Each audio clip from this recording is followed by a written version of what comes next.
إن الحمد لله الذي نحمده ونستعينه ونستغفره ونؤمن به ونتوكل عليه ونعوذ بالله من شرور أنفسنا ومن سيئات أعمالنا من يهده الله فلا مضل له ومن يضلل فلا هادي له ونشهد أن لا إله إلا الله وحده لا شريك له ونشهد أن محمدا عبد الله ورسوله أرسله الله تعالى بالهدى ودين الحق ليظهره على الدين كله وكفى بالله شهيدا فصلى الله عليه وسلم تسليما كثيرا كثيرا ثم أما بعد فإن أصدق الحديث كتاب الله وخير الهدي هدي محمد صلى الله عليه وسلم وإن شر الأمور محدثاتها وإن كل محدثة بدعة وكل بدعة ضلالة وكل ضلالة في النار. يقول الله عز وجل في كتابه الكريم بعد أن أقول أعوذ بالله من الشيطان الرجيم: وإذ قال موسى لفتاه لا أبرح حتى أبلغ مجمع البحرين أو أمضي حقبة. رب اشرح لي صدري ويسر لي أمري واحلل عقدة من لساني يفقه قولي واللهم ثبتنا عند الموت بلا إله إلا الله اللهم اجعلنا من الذين آمنوا وعملوا الصالحات وتواصوا بالحق وتواصوا بالصبر آمين يا رب العالمين. My intention today is to share with you some highlights from a very unique story in the Quran. This is towards the end of Surah Al-Kahf, something we recite every Friday. And that's a sunnah way, the prophetic way of letting us know that there are lessons in the surah that are going to be relevant in our everyday life. And we need to review them and renew them, especially on the day of Friday. And this guidance is going to protect us from all kinds of difficulty. The story itself is very long, and if I went into too much detail, it would take longer than the allotted time for the khutbah. But there are things in particular that I'll try to highlight, and I recognize that there are those of you that are listening that may not be familiar with the story, so I'll give you some synopsis as we go. This is one of the events in the life of Musa alayhi salam. The chronology of it is not known, but it seems it's very much later on after his great missions have been accomplished. The challenge against the Pharaoh is done, the crossing of the water is done, the Israelites are they're in the desert now, etc. And it seems it's in that time frame that Allah Azza wa Jal calls him to task. He gives him a mission, essentially that he has to go learn something. The first thing I'd like to highlight is Musa alayhi salam's commitment to learning. He says, what I recited in the beginning of this khutbah, he said to his young student, you can say his intern, his fata, his young man, in other words, he took an assistant with him, and he says to him, لا أبرح حتى أبلغ مجمع البحرين أو أمضي حقبة. I'm going to continue and stay committed to this journey until I reach the place where two oceans meet. Even if it means I have to spend multiple lifetimes finding it. He's telling this to his student. And all of this, the purpose of this journey is he's going to learn from someone. So the first thing he's teaching his student is that more than anything else, he himself is a student. And he's teaching his student his own commitment as a student. It doesn't matter if it takes me multiple lifetimes to find this destination or not, because I don't know exactly where it is. I'm just heading in this direction and you're coming along with me. But don't ask me to quit, because I'm not going to. I am that committed to learning. This is Allah's way of also teaching us that the knowledge He's about to learn isn't something trivial. Of course, you know that Musa alayhi salam is the most mentioned prophet in the Quran. He's also the recipient of the largest revelation. The Torah is significantly much bigger in volume than the revelation of the Quran. And he's, by that definition, he's actually the most knowledgeable of all human beings until that time. He has more knowledge of revelation than anybody else that has been given. And yet, this man is now being told, alayhi salam, that he is going to go learn. And by the way, his followers, what are they called? They're called people of the book, meaning people of learning. The people who take his religion, and even though they've made changes to it, they're called Ahbar, people of ink. In other words, this is the messenger, alayhi salam, who inspired so much learning and so much knowledge that came after him. His people became known as the people of knowledge and the people of information and the people of the book. In any case, he's going to learn something that requires an extra effort on his part. Even if it takes him lifetimes, there's something unique and valuable about these lessons that even the book of Allah at the time is not going to teach him. He has to learn this from somewhere else. Even the Torah doesn't have this answer. And Allah won't just give it to him. He won't just reveal it to him. Allah says in the Quran, وَكَلَّمَ اللَّهُ مُوسَى تَكْلِيمًا. Allah used to speak to Musa alayhi salam directly, in direct communication, and engage with him in a very rigorous communication. And yet Allah says, no, this is not the kind of learning that even Allah will teach you directly. You're going to have to go on a journey. So it is a very unique circumstance. You don't just pass over this little bit of information. You have to appreciate what's going on here. The most knowledgeable person in the world at the time is now being told, you have to go learn a lesson from somewhere else. And so he goes on this, what seems like an endless journey. Who is this person that he's going to learn from?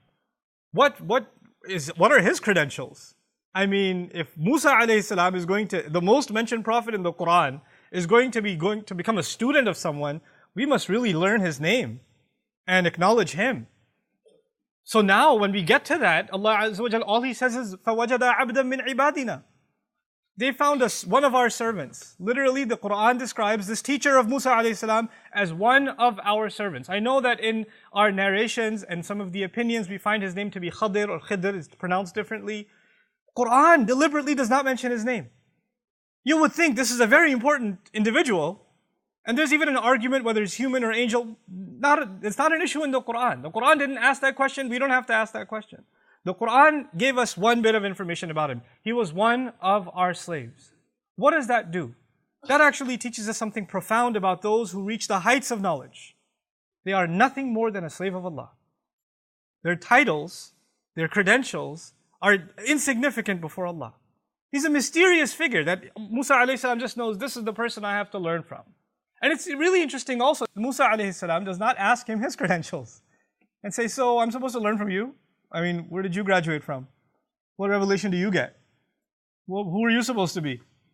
Like, when you're learning from someone, you want to kind of size them up. There's nothing like it. Musa alayhi salam straight up goes to him and says, هَلْ أَتَّبِعُكَ عَلَىٰ أَن تُعَلِّمَنِي مِمَّا عُلِّمْتَ رُشْدًا. May I follow you? And he didn't say, هَلْ تُعَلِّمُنِي? Could you just teach me? I came all this way because apparently you know some things I don't know. So why don't you just tell me? I'm already tired. لَقَدْ لَقِينَا مِن سَفَرِنَا هَذَا نَصَبًا. Quran also describes Musa alayhi salam on this journey. We've been pretty exhausted. Mind you, this is the same Musa alayhi salam who's crossed the water, who's been in the desert, who's done quite a few pretty exhaustive things, who's been in Madi and almost dying of dehydration to find water. This is the same Musa that went on this journey and says, I'm pretty exhausted by now. And after this exhaustion, he doesn't just say, can we just sit down here and learn now? Because it's been a pretty tough journey for me. He says to this individual, this abd bin ibadillah, he says to him, هَلْ أَتَّبِعُكَ? Can I follow you? This is interesting because what he's going to learn isn't just words. He has to follow him. This is a kind of learning that will come from experience. It's not book knowledge. It's not classroom knowledge. It's experience knowledge. And this is something Musa alayhi salam already knows. This person will teach me something that cannot come from books or words. He's going to show me certain experiences. So he's asking permission to follow him, and only by living those experiences will I learn something. And of course, his response is, you don't have the patience for it. لَن تَسْتَطِيعَ مَعِيَ صَبْرًا. I don't see you as capable of withstanding what's going to be coming. I don't see that you have the grit, the perseverance, the patience it takes to learn these lessons. And Musa alayhi salam then convinces him. And by the way, Musa alayhi salam could have also said, excuse me, I don't have patience. You know who I deal with? I dealt with Fir'aun. I debated with him. You know whose leader I am? Banu Israel. I don't have patience? You know what the kinds of things they've said to me? He doesn't say that. Clearly, Musa alayhi salam, you and I know, his patience has been tested throughout his life. Throughout his life, time and time again, his patience has been tested. And yet, these lessons, his teacher is telling him, they're not that easy. It's going to test your patience. You're going to lose it. You're not going to be able to withhold it. That's a pretty powerful statement to make. And for Quran to record it like that about Musa alayhi salam. And he says, سَتَجِدُنِي إِنْ شَاءَ اللَّهُ صَابِرًا. You'll find me patient. Inshallah, if Allah wills, I'm not saying that I have that capability, but if Allah grants me that capability, I will demonstrate patience to you. Okay, so that's his prerequisite for this learning. This is important for us because before we learn anything about these lessons, what we have to internalize is that these lessons cannot be learned if you're not patient. And these lessons will only be learned if your and my patience is tested, if we're put in difficult circumstances. These lessons are directly related to difficulty and hardship, where your patience and your grit is going to be put to the test. So this is what Musa alayhi salam is being told. And of course, Musa alayhi salam has seen difficulty before. This is not new for him. So he's pretty confident he'll be able to manage the situation. So they go on their way. And instead of me going ayah by ayah, I'll just share some highlights with you. The first stop on their journey is that they asked this teacher of his and Musa alayhi salam, they board onto a ship. حَتَّى إِذَا رَكِبَ فِي السَّفِينَةِ. Now when they board onto a ship, obviously there are people, they're travelers, and they ask these people, can we ride with you? So they've done them a favor. The circumstance is not just about a ship. You have to understand, now we have a situation where there are people who did other people a favor. The people that own the ship have done Musa alayhi salam and his teacher a favor by allowing them to ride along with them. They go on this ride, خَرَقَهَا, he starts going, you can imagine, goes to the bottom of the ship and starts ripping out the planks and damaging the ship. It's now starting to sink from inside. And Musa alayhi salam's like, أَخَرَقْتَهَا لِتُغْرِقَ أَهْلَهَا? Have you just damaged this boat so you can drown the people that are on it? What are you doing? What an unheard of thing you're doing. لَقَدْ جِئْتَ شَيْئًا إِمْرًا. What a terrible thing you're up to. How could you do this? And the teacher turns to him and says, أَلَمَ قُلْ إِنَّكَ لَن تَسْتَطِيعَ مَعِيَ صَبْرًا. Didn't I tell you you don't have the patience for this? You can't learn these lessons. And he says, okay, لا تؤاخذني بما نسيت ولا ترهقني من أمري عسرا. Okay, don't hold me to this. Don't penalize me for this mistake, and don't make this hard for me. Fine. You just do what you do. But before we go any further, I want you to appreciate something. There are people that are going to be in your life and mine that you might be doing something good to. You did something good to them, and they do something terrible to you. And you're standing there, what? How? Why would you do this to me? Or you're a bystander watching, like Musa alayhi salam is a bystander watching. They did something good for us. Why are you hurting them?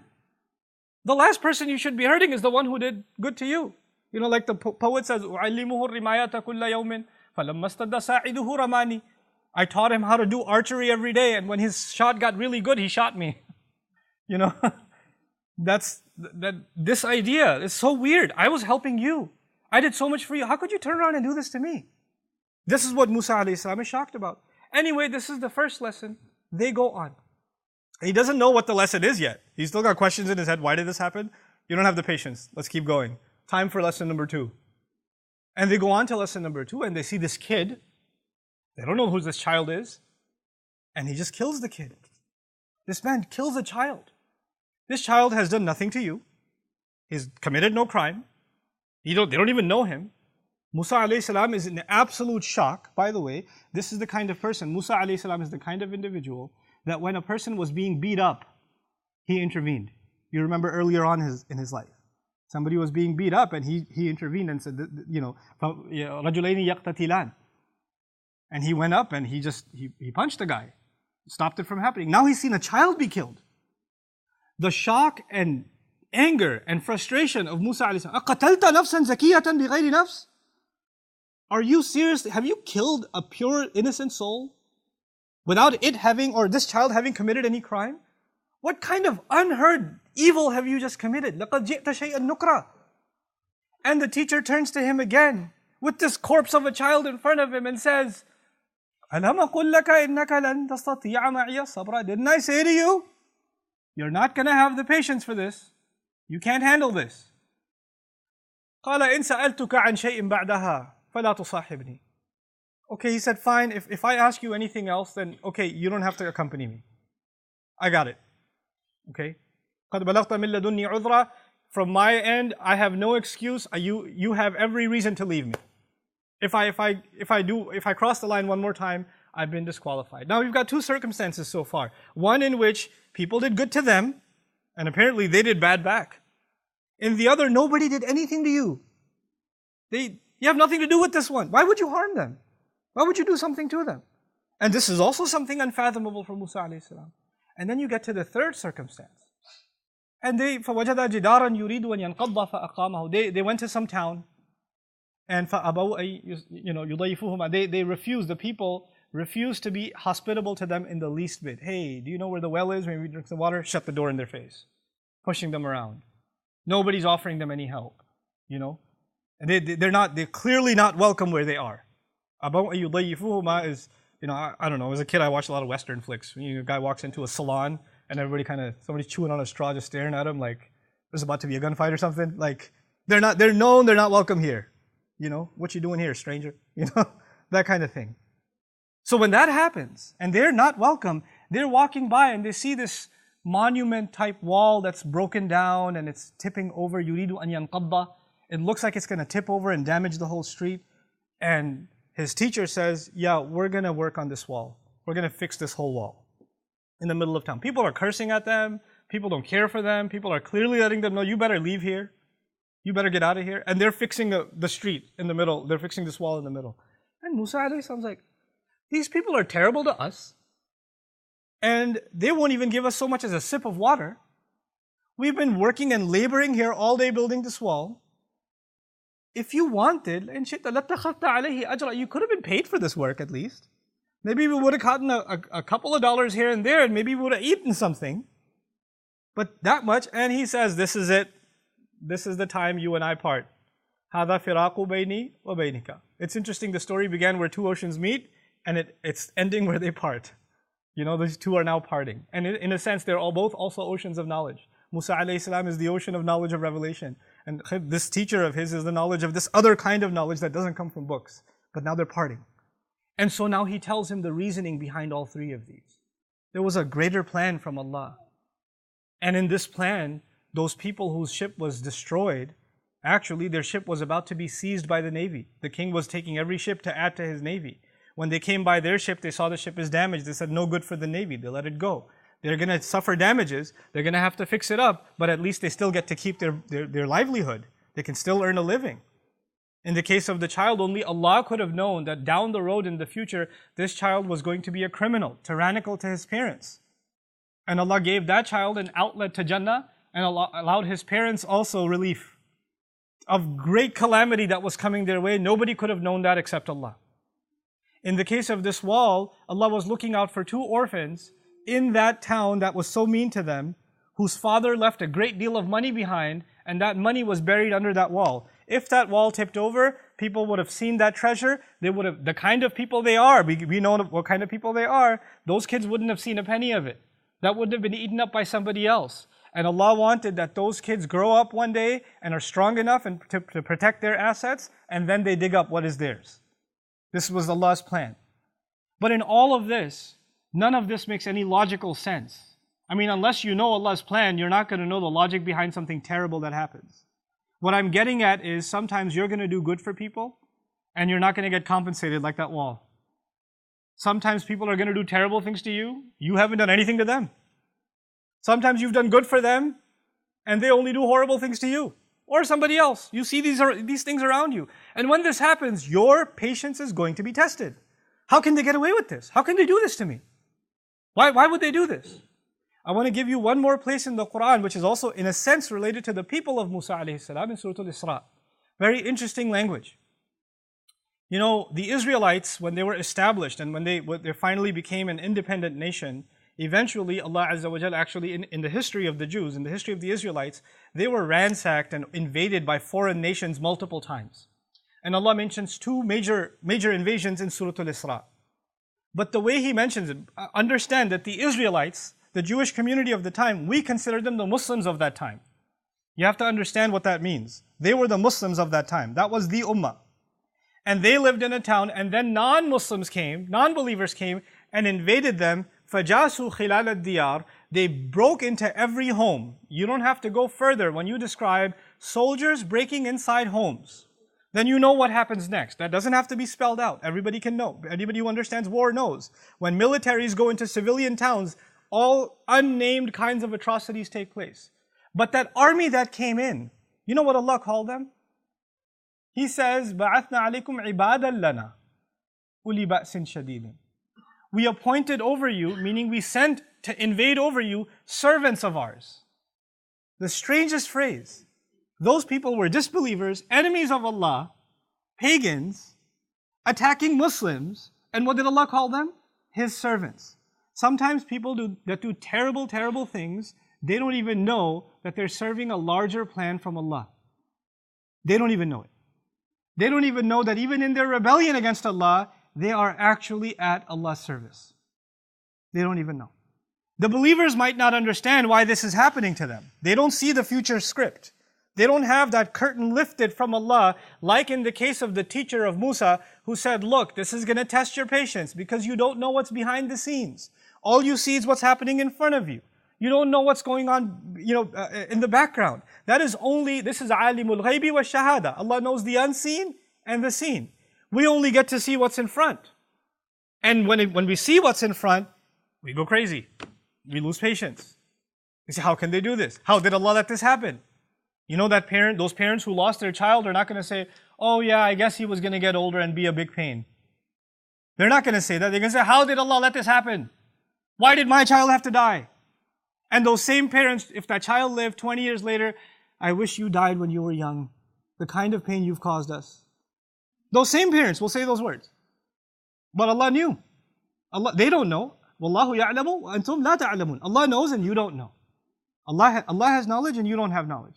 This is the kind of lesson that Musa alayhi salam could not just have been told. He had to experience it. Why?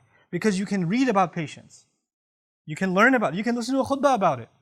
But if you're experiencing something, you're experiencing a kind of situation where you cannot understand why this is happening to you. Why is this happening to me? And then still know, لا تحسبوه شرا لكم بل هو خير لكم. Don't think this is a bad thing for you. There's good in this for you.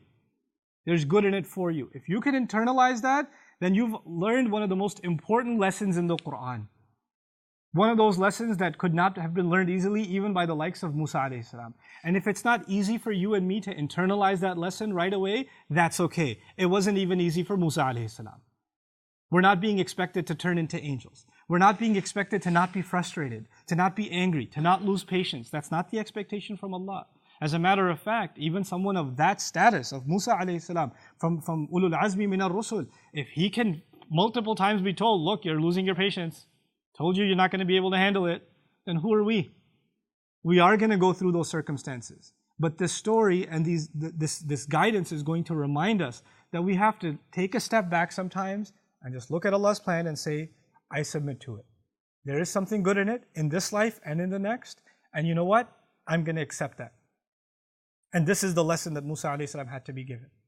We are not going to have someone like, Musa's teacher who will walk around with us, and when something bad happens, he'll be like, by the way, I know you're frustrated, but the real thing, you lost your job right now and you're really upset, but actually a much better job is coming and you would never have even applied for it if this didn't happen, and you're going to move to the town you always wanted to move to, but that's all planned out for you, but I just didn't want to tell you that, so right now I know you're pretty depressed because you don't have any savings, you don't have money to pay the rent and the electricity bill, and everything's falling apart, but just wanted to let you know there's something in the source code you didn't understand. That's not going to happen with us. That's not going to happen. That's only with that messenger and that lesson that he had to learn. And through that we know that there's always a plan. Because of this story, we know there's always a plan. And the plan of Allah is always meant to be something good. You know that knowledge that this man had, or this individual had, I'd say, to be careful. How did Allah describe his knowledge? He says, آتَيْنَاهُ رَحْمَةً مِّنْ عِنْدِنَا وَعَلَّمْنَاهُ مِن لَدُنَّا عِلْمًا. He says about this individual, Allah gave him a mercy that comes especially from us. And then secondarily, he says, we gave him a knowledge that comes especially from us. In other words, that knowledge that he has, before it is even knowledge, it is a mercy. Before it's even knowledge, it is a mercy from Allah. That was important to mention because everything he did didn't look like mercy. It didn't look like mercy. Not from the naked eye, not from the eyes of the seen, but from the eyes of the unseen, there's mercy in that too. May Allah Azza wa Jal give us eyes of Iman and really a heart that can withstand difficulty, withstand hardship, whatever hardship you're going through in your life, whatever circumstances that are weighing down on you. And may Allah Azza wa Jal give you the faith to know there's something good behind this that is on the horizon. You just have to hold on to your faith. بارك الله لي ولكم في القرآن الحكيم ونفعني وإياكم بالآيات والذكر الحكيم. الحمد لله وكفى والصلاة والسلام على عباده الذين اصطفى خصوصا على أفضلهم وخاتم النبيين محمد الأمين وعلى آله وصحبه أجمعين. يقول الله عز وجل في كتابه الكريم بعد أن أقول أعوذ بالله من الشيطان الرجيم إن الله وملائكته يصلون على النبي يا أيها الذين آمنوا صلوا عليه وسلموا تسليما. اللهم صل على محمد وعلى آل محمد كما صليت على إبراهيم وعلى آل إبراهيم في العالمين إنك حميد مجيد.